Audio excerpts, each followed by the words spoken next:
البدع والأهواء، أهل البدع العقائدية وأهل البدع السياسية. نقول بيننا وبينكم السلف، بيننا وبينكم الكتب، كان فيقول البدع بيننا وبينكم. بسم الله الرحمن الرحيم. الحمد لله حمدا كثيرا طيبا مباركا فيه كما يحب ربنا ويرضى. أشهد أن لا إله إلا الله وحده لا شريك له، وأشهد أن محمدا عبده ورسوله صلى الله عليه وعلى آله وأصحابه أجمعين. أما بعد. Kemarin kita mengambil kaidah tambahan yang berkaitan dengan kaidah kedua, bahwasanya nama-nama Allah Subhanahu wa taala terbagi menjadi dua, atau sifat-sifat Allah. Bahwasanya sifat-sifat Allah Subhanahu wa taala terbagi menjadi dua, yaitu apa dan apa? Yahya.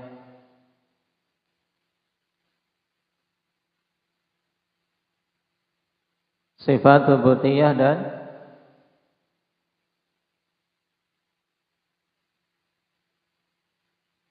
salbiyah. Nah, kaidah tambahannya bagaimana? Indah Abdurrahman.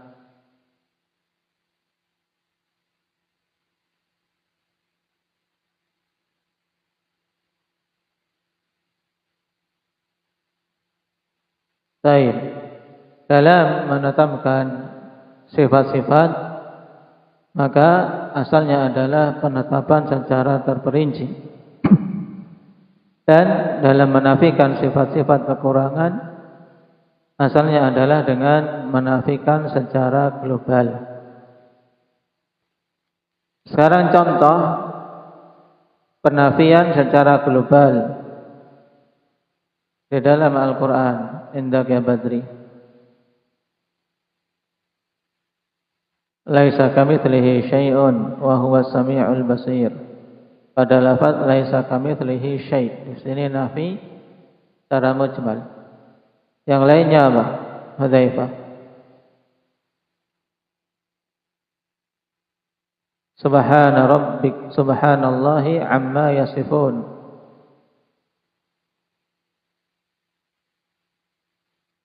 Yang lainnya apa? Indak syukran.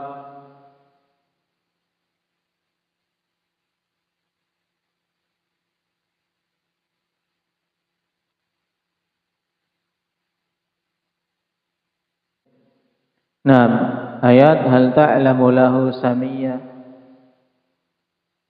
Juga yang lainnya lagi apa?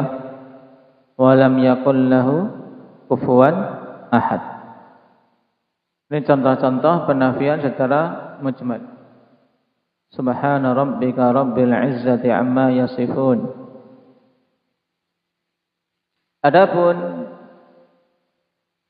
penetapan secara rinci ini banyak. Karena ketika menetapkan sifat, ya ditetapkan secara rinci. Sekarang yang keluar dari hukum asal ini, terkadang penetapan disebutkan secara global. Contohnya apa, Usama?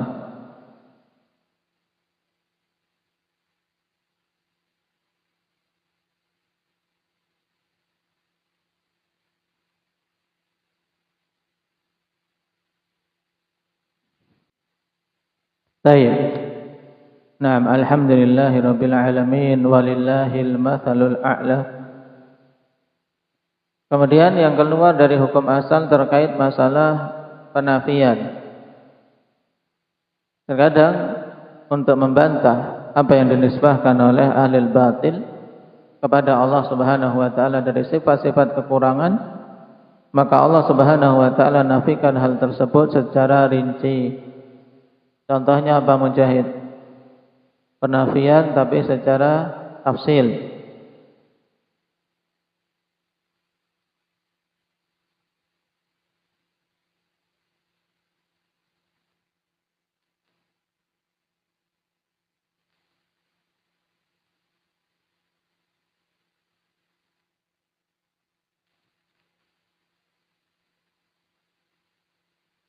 Apa? La ta'khudhuhu sinatu wa la naum. Lam yalid wa lam yulad. Nah, ini contoh yang keluar dari hukum asal. Sekarang kita masuk pada al-far'u tsalits, kaidah yang kedua dari kaidah-kaidah terkait sifat-sifat Allah Subhanahu wa taala. Qala al-'allamah Ibnu Utsaimin rahimahullahu taala al-far'u tsalits as-sifatu ats-tsubutiyyatu tanqasimu ila qismain. Dzatiyatin wa fi'liyatin. Kaidah ketiga yaitu sifat-sifat tsubutiyah terbagi menjadi dua jenis, yaitu sifat tsubutiyah dzatiyah dan sifat tsubutiyah fi'liyah. Jadi ini pembagian lagi ya kawan. Kalau kemarin sifat terbagi secara umum jadi dua, ada tsubutiyah, ada salbiyah.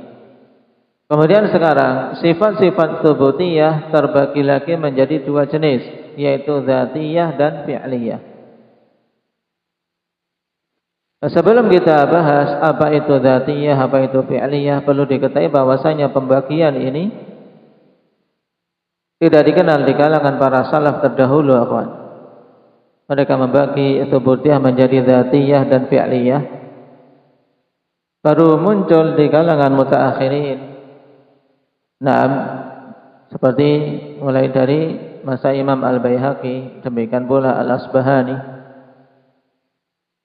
Adapun di kalangan para salaf generasi awal, baik itu para sahabat, para tabi'in, atba'ut tabi'in,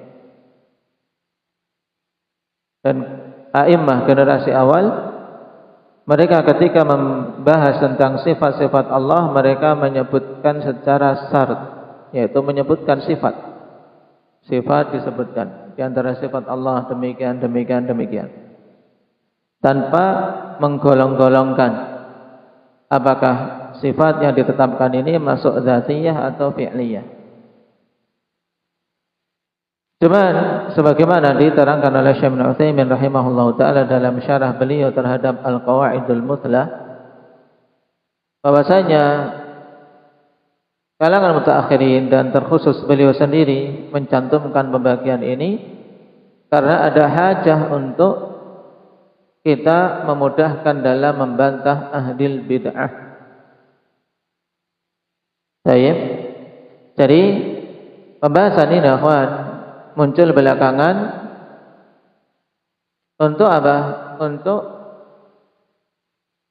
memudahkan dalam membantah ahlul bid'ah yang mereka memunculkan kerancuan-kerancuan terkait pembahasan sifat-sifat Allah Subhanahu wa taala.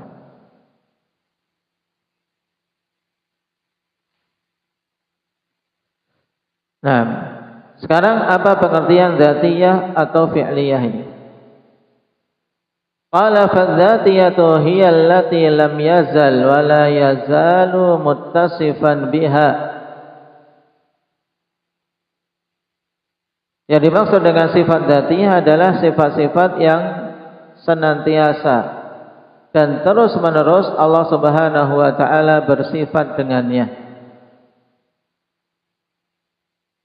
Ini sifat dzatiyah, yaitu sifat yang senantiasa dan terus-menerus Allah Subhanahu wa taala bersifat dengannya. Dan sifat ini tidak ada kaitannya dengan masyiah. Contohnya kas-sam'i wal basar, seperti sifat mendengar dan melihat. Allah Subhanahu wa taala senantiasa mendengar apa yang diucapkan hambanya. Demikian pula melihat semua yang dilakukan oleh hamba-hambanya. Ini sifat dzatiyah. Yang sifat dzatiyah ini akhwan juga bisa dibagi lagi menjadi dua jenis. Sebagaimana dalam catatan kaki, qala fadzatiyatu tanqasimu ila qismain. Sifat dzatiyah terbagi menjadi dua jenis. khabariyatin wa ma'nawiyah. Yang pertama sifat dzatiyah khabariyah, yang kedua dzatiyah ma'nawiyah.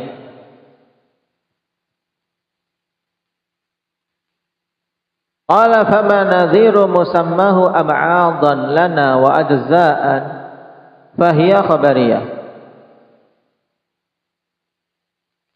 Maka sifat-sifat yang penyebutannya ya, yang semisal untuk kita itu merupakan bagian-bagian dari apa? Tubuh, maka itu diistilahkan dengan dzatiyah khabariyah.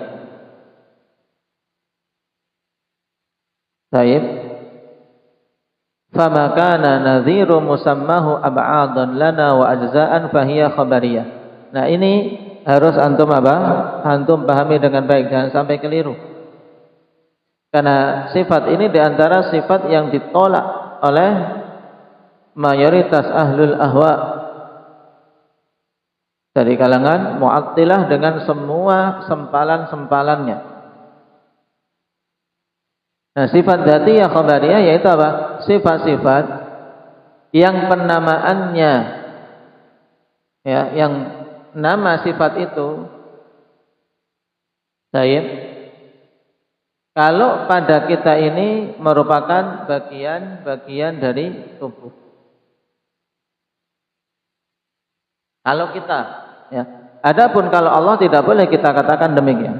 Paham? Misal contohnya al-yad, tangan. Tangan ya, penamaan tangan ini kalau untuk manusia kan ab'ad wa ajza, merupakan bagian dari apa? Dari tubuh kita. Baik. Al-yad sifatun dzatiyatun khabariyah. Tangan itu sifat dzatiyah khabariyah. Wa summiyat khabariyatan li'annaha mutalaqqatun minal khabar. Dan dinamakan dengan khabariyah kenapa? Karena hal itu, karena sifat tersebut murni diambil dari apa? Dari khabar, yaitu dari dalil Al-Quran atau As-Sunnah. Tidak bisa akal menetapkannya dengan sendirinya. Fa inna uqulana la tadulluna ala anna lillahi ta'ala yadan, lakin alimnahu bimujaradil khabar. Sebab akal-akal kita ini tidak bisa menunjukkan bahwasanya Allah Subhanahu wa taala memiliki tangan misalnya. Akan tapi semata-mata kita tahu hal tersebut dengan apa? Dengan khabar. Khabar dari mana ini khabarnya? Hamzah? Dari Al-Quran atau Sunnah? Paham? Ini disebut dzatiyah khabariyah ya. Sifat dzatiyah tadi yang senantiasa Allah bersifat dengannya, tidak ada kaitannya dengan masyiah. Kemudian terbagi jadi dua. Yang pertama khabariyah. Khabariyah itu adalah sifat dzatiyah yang penamaannya kalau diterapkan pada kita merupakan apa? Bagian-bagian tubuh. Dinamakan khabariyah kenapa? Karena murni dalam penetapannya harus apa? Bersandar pada khabar semata. Ya, murni dalam penetapannya bersandar pada khabar semata karena akal tidak mampu untuk menunjukkan hal itu dengan sendirinya. Baik. Lianna sifatin dzatiyata مثل الحياة والعلم والقدرة قد دل عليها العقل. Dikarenakan sifat-sifat dzatiyah yang bukan khabariyah kawan, seperti sifat hidup. Sifat hidup kan sifat dzatiyah. Karena senantiasa Allah bersifat dengannya. Demikian pula sifat ilmu, sifat qudrah. Hal ini telah ditunjukkan juga oleh akal. Ya, akal juga ikut menunjukkan tentang tetapnya hal tersebut. Kenapa? Karena Allah Subhanahu wa taala ada dan mencipta. Berarti sesuatu yang ada dan menciptakan mesti hidup. Kemudian yang menciptakan mesti memiliki ilmu dan memiliki kudrah. Nah, ini secara akal mampu untuk menetapkannya. Tapi untuk khabariyah akhwan, murni dasarnya adalah khabar. Makanya dinamakan dzatiyah khabariyah. Makanya ahlul ahwa yang mereka mengedepankan akal bisa tidak untuk menetapkan sifat dzatiyah khabariyah? Indah wafa.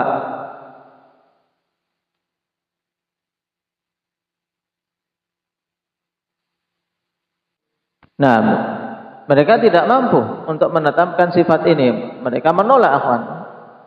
Nah, semua yang mendasarkan kepada akal mesti menolak sifat dzatiyah khabariyah. Kenapa? Karena akal tidak bisa untuk menetapkan itu dengan sendirinya. Sedangkan sifat-sifat seperti hayah, ilmu, qudrah, asy'ariyah menetapkan karena alasan mereka ini bisa ditetapkan oleh akal. Baik. Di koma ikhwan, setelah al-aqal di koma. Dikasih koma. Lakinnal yada wal wajha lam yadulla 'alaiha al-aqlu. Ini titik di sini. Akan tetapi sifat tangan dan wajah tidaklah akal menunjukkan tentangnya. Akal itu tidak menunjukkan tentang tetapnya sifat itu. Dicari-cari penerapannya secara akal atau kaidah secara akal tidak masuk. Makanya para ulama kemudian mengistilahkan dzatiyah khabariyah. Untuk apa? Tadi sekedar klasifikasi. Adapun kalau ditanya, para salaf membagi seperti ini tidak, maka tidak akan kita dapat ya kawan generasi para sahabat, para tabi'in, atba'ut tabi'in atau generasi setelahnya yang masih dekat dengan generasi itu. Tidak kita dapati mereka membagi dengan pembagian ini. Pembagian ini muncul ya untuk apa? Untuk mempermudah klasifikasi sifat mana yang ditolak oleh ahlul bidah, mana yang mereka menetapkannya. Kemudian sekarang maknawiyah. Sifat dzatiyah maknawiyah itu apa? Qala wal ma'nawiyatu maka nadalan ala makna. Sedangkan sifat maknawiyah ini karena penulisannya akhwan tidak disendirikan, tergabung dalam satu paragraf, antum kasih tanda sehingga ketika murajaah cepat. Kalau khabariyah tadi apa? Sumiyat khabariyah li'annaha mutalaqqah minal khabar. Kemudian pengertiannya maka nadhiru musammahu ab'adan lana wa ajza. Itu khabariyah. Sedangkan maknawiyah maka nadalan ala makna, yaitu sifat thubutiyah dzatiyah yang apa? Yang menunjukkan atas suatu makna. Ya. Suatu yang sifatnya maknawi. Ya, sesuatu yang sifatnya maknawi. Contohnya misal as-sam', pendengaran. Pendengaran kan sesuatu yang maknawi, ya kawan. Taib, penglihatan, ilmu. Ya. Kalau di kita seorang dikatakan fulanun dzu ilmin, fulanun alimun, fulan itu memiliki ilmu. Apakah ilmu ini bisa dipegang? Coba keluarkan ilmumu, kemudian ingin dilihat ilmunya, bisa ndak Samin? Tidak bisa, ini namanya maknawi, sesuatu yang sifatnya maknawi. Nah, untuk sifat-sifat Allah dinamakan sifat dzatiyah maknawiyah ya. Maknanya seperti itu, yaitu yang suatu sifat yang menunjukkan sesuatu yang maknawi. Contohnya sifat as-sam', mendengar, melihat, sifat ilmu, sifat qudrah dan seterusnya. Ini sifatun dzatiyatun maknawiyah. Ya, sifat dzatiyah maknawiyah. Kita selesai dari sifat dzatiyah. Apa tadi pengertiannya dulu sifat dzatiyah Abdul Hafidz?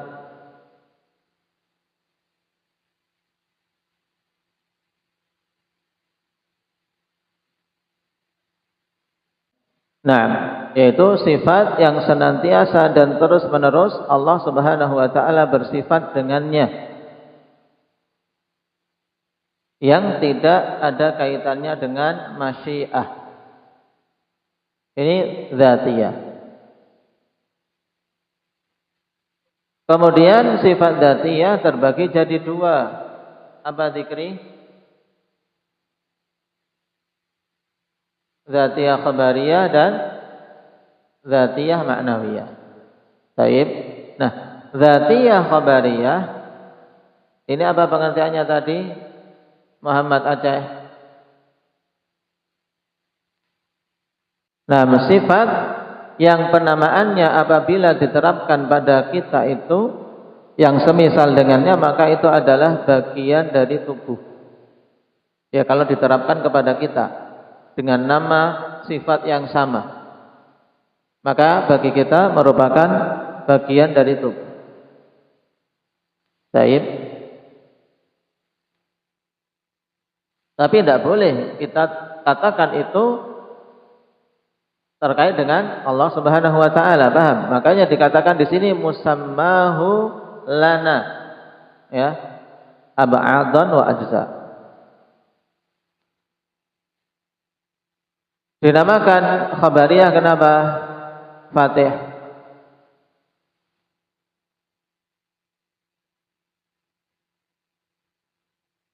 Karena murni dasarnya adalah khabar dari Al-Quran dan Sunnah, akal tidak bisa ikut campur di sini.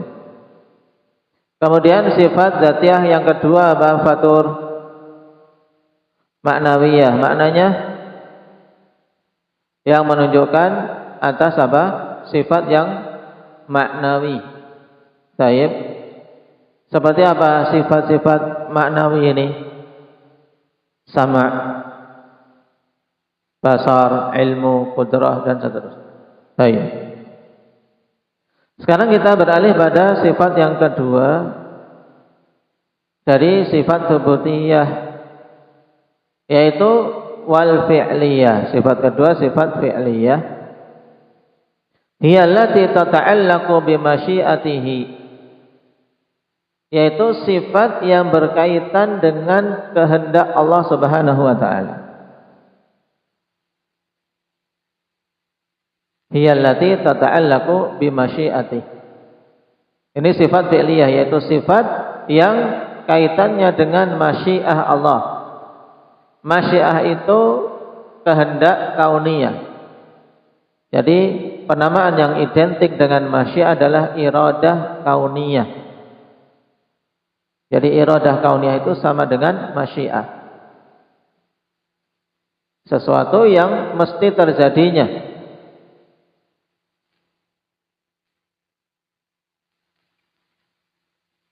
In syaa fa'alaha wa in syaa lam yaf'alha. Jika Allah berkehendak maka Allah akan melakukannya, dan jika Allah tidak berkehendak atau jika Allah berkehendak lain maka Allah tidak akan melakukannya. Ini sifat fi'liyah. Sifat fi'liyah sekali lagi sifat yang kaitannya dengan masyiah.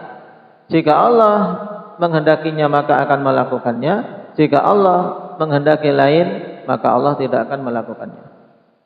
Contohnya kal istiwa, seperti sifat istiwa alal arsy.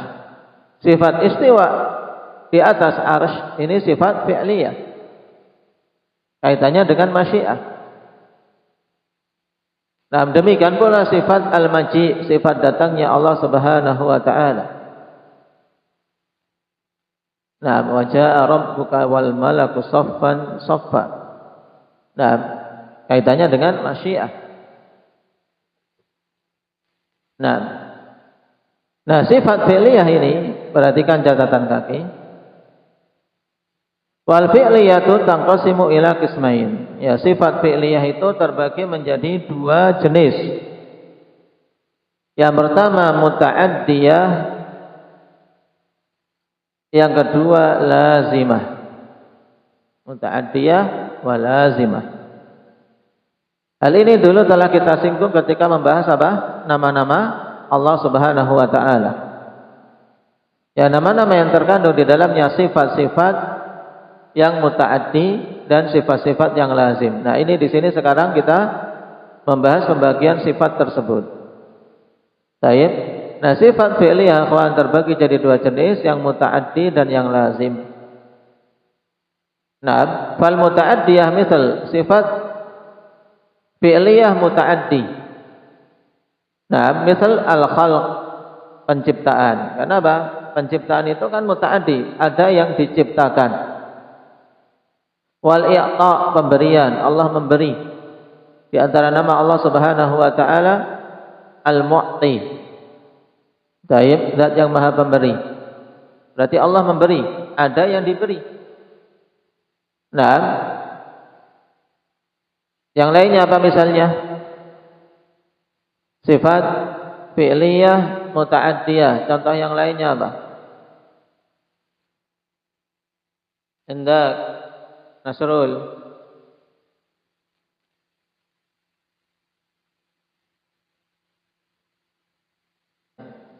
Sifat apa? Sifat mengampuni. Sifat murka. Taib, ghadab. Sifat ridha. Ini apa? Ini fi'liyah muta'addiyah. Dan yang semisal. Nah, wal lazimah, sekarang sifat fi'liyah yang lazimah. Contohnya istiwa. Nah, nuzul, maji, ityan. Ini contoh-contoh sifat fi'liyah yang lazimah. Sifat turunnya Allah ke langit dunia, sifat datangnya Allah Subhanahu wa taala. Nah, kalau kita perhatikan, berarti di sini kawan, klasifikasi sifat menjadi dua, muta'addiyah dan lazimah, itu lebih khusus daripada pembagian fi'il lazim dan fi'il muta'addi pada pembahasan lughah, ya kan? Baik.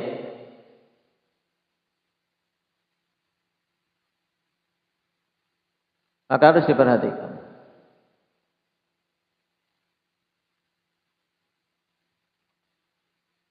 Jadi ini pembagiannya, sifat tsubutiyah ada dua, dzatiyah dan fi'liyah. Dzatiyah terbagi jadi dua, khabariyah dan maknawiyah. Kemudian fi'liyah terbagi menjadi dua, muta'addiyah dan lazimah. Masing-masing hendaknya antum bisa mendatangkan contohnya. Baik. Nah, sekarang ada tanbih penting sekali di catatan kaki nomor 3. Ini harus dipahami dengan baik. I'lam anna kulla sifatin fi'liyatin fahiya dzatiyatun min jihati ittisafir Rabbi azza wa jalla biha azalan wa abadan. Ketahuilah bahwasanya semua sifat fi'liyah maka itu adalah sifat dzatiyah. Dari sisi Allah Subhanahu wa taala bersifat dengannya semenjak azali dan secara abadi. Paham? Jadi sifat fi'liyah tadi kita ketahui sifat yang kaitannya dengan masyiah. Bukan berarti akhwan sebelum Allah melakukan itu berarti Allah tidak bersifat dengan sifat itu. Tidak boleh kita yakini demikian. Tapi kita harus meyakini bahwasanya Allah Subhanahu wa taala telah bersifat dengan sifat tersebut semenjak azali. Azali itu apa? Azali yaitu waktu yang tidak ada permulaannya. Itu azali istilahnya. Azali apa? Nah, al-waqtul lati la bidayata laha. Waktu yang tidak ada awalnya, itu azali. Sedangkan abadi yaitu apa? Waktu yang tidak ada nihayahnya, tidak ada akhirnya, itu namanya abadi, tidak ada akhir. Nah, Allah Subhanahu wa taala pada sifat-sifat fi'liyahnya, ya, semua sifat-sifat fi'liyah ini masuk dalam sifat dzatiyah. Ya, masuk dalam sifat dzatiyah. Dari sisi apa? Dari sisi Allah telah bersifat dengannya semenjak azali dan terus-menerus akan bersifat dengan sifat itu secara abadi. Paham sampai sini? Paham syukran? Baik. Qala falam tahduth lahu sifatun ba'da an lam yakun muttasifan biha. Ini kalimat penting. Sehingga ya tidak muncul suatu sifat yang baru yang sebelumnya Allah Subhanahu wa taala tidak bersifat dengannya. Ya. Kenapa? Karena kalau kita yakini demikian ikhwan bahwasanya Allah Subhanahu wa taala dulunya tidak bersifat dengan sifat itu, kemudian muncul sifat tersebut, ini akan bertentangan dengan prinsip-prinsip pokok ahli sunnati wal jamaah terkait masalah sifat. Karena akan berakibat hululul hawadits fi dzatillahi azza wa jalla.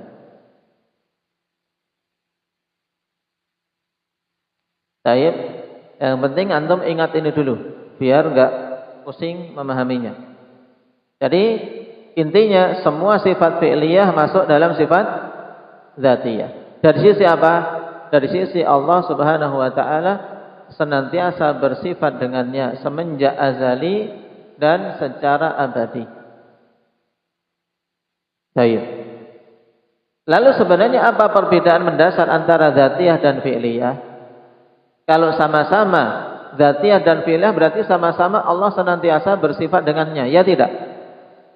Sekarang perbedaan sejati ya kawan pada dzatiyah dan fi'liyah, para ulama mendatangkan pembagian ini untuk apa? Membedakan sifat yang kaitannya dengan masyiah dan yang tidak ada kaitannya dengan masyiah. Baik. Dzatiyah itu tidak ada kaitannya dengan masyiah, sedangkan fi'liyah itu sifat yang terkait dengan masyiah Allah Subhanahu wa taala. Itu perbedaan inti antara sifat dzatiyah dan sifat fi'liyah. Baik. Kemudian kata Syekh Ibnu Utsaimin, wa rubbama takunu sifatu dzatiyatan wa fi'liyatan bi'tibarain. Dan terkadang suatu sifat itu adalah sifat dzatiyah dan fi'liyah sekaligus. Dari dua sisi pandang. Nah, dan ini berlaku pada semua sifat. Sifat fi'liyah ya sekaligus sifat dzatiyah. Beliau contohkan kal kalam seperti sifat kalam.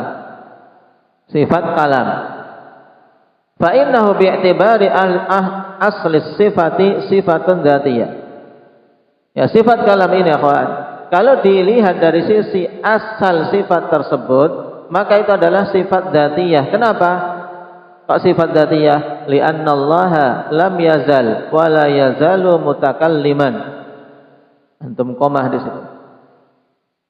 Nah, dikarenakan Allah Subhanahu wa taala senantiasa dan terus-menerus disifati dengan mutakallim. Zat yang yang berucap. Bukan zat yang bisu. Paham? Karena kalau Allah tidak disifati dengan mutakalliman berarti konsekuensinya bisu, dan ini maha suci Allah Subhanahu wa taala dari hal tersebut. Paham? Makanya sifat kalam, sifat dzatiyah dari sisi ini Allah senantiasa disifati dengan sifat mutakalliman. Wa bi'tibari ahadil kalam sifatun fi'liyah. Adapun dilihat dari sisi masing-masing ucapan Allah, masing-masing perkataan Allah, maka itu adalah sifat fi'liyah. Kenapa, akhwan? Li'annal kalam muta'alliqun bimasyiatih. Dikarenakan ucapan, perkataan itu berkaitan dengan masyiah Allah, berkaitan dengan kehendak Allah Subhanahu wa taala. Yatakallamu bima syaa mata syaa. Allah akan berbicara dengan apa saja yang dikehendakinya dan kapan saja dia menghendakinya. Paham sampai sini? Ini pembahasan penting, kawan. Ya mungkin pada sebagiannya, apalagi yang enggak berpikir, tidak memahami sisi pentingnya. Ini pembahasan penting sekali. Nah, telah menyimpang padanya firqah-firqah yang banyak. Baik. Jadi dicontohkan sifat kalam. Nah, kenapa kok dikhususkan sifat kalam ini? Nah, bahwasanya sifat itu terkadang dzatiyah dan fi'liyah sekaligus dari dua sisi pandang. Padahal telah kita sebutkan tadi bahwasanya semua sifat fi'liyah itu masuk juga dalam sifat dzatiyah. Dari sisi Allah Subhanahu wa taala telah bersifat dengannya semenjak azali dan secara abadi. Ya. Nah, perhatikan catatan kaki. Innamah tussat hadhihi sifatu bitansisi 'alaiha li amrayn. Hanyalah dikhususkan sifat ini dengan penegasan oleh Syekh Ibnu Utsaimin bahwasanya sifat kalam itu dzatiyah fi'liyah sekaligus. Ditegaskan demikian karena dua hal. Ahadihima, yang pertama, li tahqiqi madhhabis salafi fiha, untuk ya menetapkan tentang madhab salaf dalam masalah ini. Nah, jangan sampai diyakini seperti yang diyakini oleh ahlul bidah, bahwasanya sebelumnya Allah tidak disifati dengan sifat kalam, kemudian Allah bersifat dengannya. Ini batil. Kemudian asani, yang kedua, likathratin niza' baina firaqil ummah fi. Yang kedua, dikarenakan banyaknya perselisihan di antara firqah-firqah umat ini terkait pembahasan kalam. Dan kita telah mengetahui fitnah besar yang menimpa pada zaman Imam Ahmad rahimahullahu taala terkait masalah iman terhadap sifat kalam ini. Apakah Al-Quran kalamullah atau makhluk? Ini kan dibangun di atas apa? Pembahasan sifat kalam. Mimma yatasabbabu fi khalti madhhabis salafi bi ghairi, yang menjadikan tercampurnya madhab salaf dengan yang lainnya. Maka beliau tegaskan secara khusus bahwasanya sifat kalam adalah apa? Sifat dzatiyah dan fi'liyah sekaligus. Nah, makanya diungkapkan dengan ungkapan yang singkat, akhwan, dzatiyah dan fi'liyah, yaitu apa? Nah, bahwasanya jinsul kalam, jenis dari sifat kalam tersebut dzatiyah. Nah, sedangkan apa? Ahadnya itu fi'liyah. Maka terkadang dikatakan oleh para ulama sifat kalam itu qadimun nau' haditsul ahad. Qadimun nau' haditsul ahad, yaitu dari sisi nau'nya, jenis sifat tersebut, maka itu qadim, yaitu azali. Allah telah bersifat dengannya secara azali. Sedangkan ahad, yaitu masing-masing kalamnya, itu sifat fi'liyah. Nah, yang hadis. Contoh, Allah Subhanahu wa taala, nah, ketika mengatakan la yukallifullahu nafsan illa wus'aha, kejadiannya kapan? Allah Subhanahu wa taala mengatakan la yukallifullahu nafsan illa wus'aha. Kejadiannya kapan? Ya, kejadiannya sebagaimana dalam hadis yang kita baca tadi malam dalam Sahih Muslim, ya kan? Ketika apa? Para sahabat radhiyallahu alaihim datang kepada Rasulullah sallallahu alaihi wasallam terkait ayat apa? Fa in tubdu ma fi anfusikum aw tukhfuhu yuhasimkum bihillah. Kemudian mereka mengikuti petunjuk Nabi. Sami'na wa ata'na. Ghufranaka rabbana wa ilaikal masir. Kemudian turun ayat la yukallifullahu nafsan illa wus'aha. Baik. Nah, ini dari sisi ahadnya, masing-masing kalamnya disifati dengan hadis. Ya, disifati dengan hadis. Ya, baru. Karena kaitannya dengan apa? Dengan kejadian tertentu. Tapi kalau nau'nya, jenis kalamnya itu qadim, azali, di mana Allah Subhanahu wa taala telah bersifat dengan sifat kalam semenjak azali dan senantiasa disifati dengannya secara abadi. Karena tidak mungkin Allah disifati dengan sifat kebisuan. Paham? Baik. Ini pembahasan, afwan. Untuk kaidah yang ketiga penting sebagaimana pembahasan yang lain, cuman terkadang bagi pemula mungkin ada sisi kesulitan untuk memahami. Cuman yang dituntut, ya, jika yang belum terlalu paham, pahami pembagian ini saja dulu. Sifat Allah, sifat ubudiyah terbagi jadi dua, ada dzatiyah fi'li dan fi'liyah. Kemudian sifat dzatiyah apa? Sifat fi'liyah apa? Masing-masing terbagi jadi dua lagi. Dzatiyah khabariyah dan dzatiyah ma'nawiyah. Kemudian fi'liyah jadi dua, fi'liyah muta'addiyah dan fi'liyah lazimah. Kemudian yang lebih penting dari itu yaitu semua sifat fi'liyah itu masuk kategori sifat dzatiyah. Dari sisi Allah Subhanahu wa taala telah bersifat dengannya semenjak azali dan terus-menerus akan bersifat dengannya secara abadi. Naam.